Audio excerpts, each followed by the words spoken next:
ሰላም ቤተሰቦች፣ ዛሬ ብዙ ከስተመሮች ሾፓችን እየመጡ ከተቸገሩባቸው ችግሮች መካከል አንዱን እናያለን። ይህም አይፎን ላይ እንዴት ሆትስፖት እናበራለን የሚለው ነው።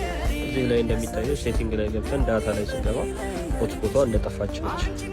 ስለዚህ ይሄን ለማስተካከል መጀመሪያ ሴቲንግ ላይ እንገባለን። ከዛ ሴሉላር የሚለውን እንነካለን። ሴሉላር የሚለው ከገባን በኋላ የኔ ኢሲም ስለሆነ ኢሲሜን ሬጅስተር የተደረገውን እመርጣለሁ። የእናንተ ላይ ግን ሴሉላር ላይ ስትገቡ ቀጥታ ሴሉላር ዳታ ኔትወርክ የሚል ይመጣላችኋል። ይሄኛው ስክሪን ላይ ይመጣል ማለት ነው። ሴሉላር ዳታ ኔትወርክ ላይ ስንገባ ከታች በኩል ፐርሰናል ሆትስፖት የምትላለች እሷን ኤፒኤን እና ዩዘር ኔሙን ዝም ብለን ኢቲሲ ብለን እንሞላለታለን። ከዛ ወደኋላ እንወጣለን ማለት ነው።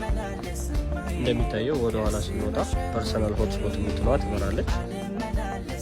እሷ ላይ እንገባና ፓስወርዳችንን ሰጥተን ኮኔክት ማድረግ ነው ማለት ነው። ሌላው አይፎን ላይ መዘንጋት የሌለብን ነገር ዋይፋያችንን ግዴታ ማብራት አለብን። ዋይፋያችን ካልበራ ሌላ ሰው የኛን ሆትስፖት ማግኘት አይችልም ማለት ነው። ቤተሰቦች ሆትስፖት ይሄን ይመስላል። ይህ ቪዲዮ ሪቪው ካገኘ ቀጣይ ስክሪን ሪከርድ አይፎን ላይ እንዴት እንደሆነ አሳያችኋለሁ ማለት ነው። ጋይስ ይሄን ይመስላል ለዛሬ። ሰላማችሁ ይብዛ።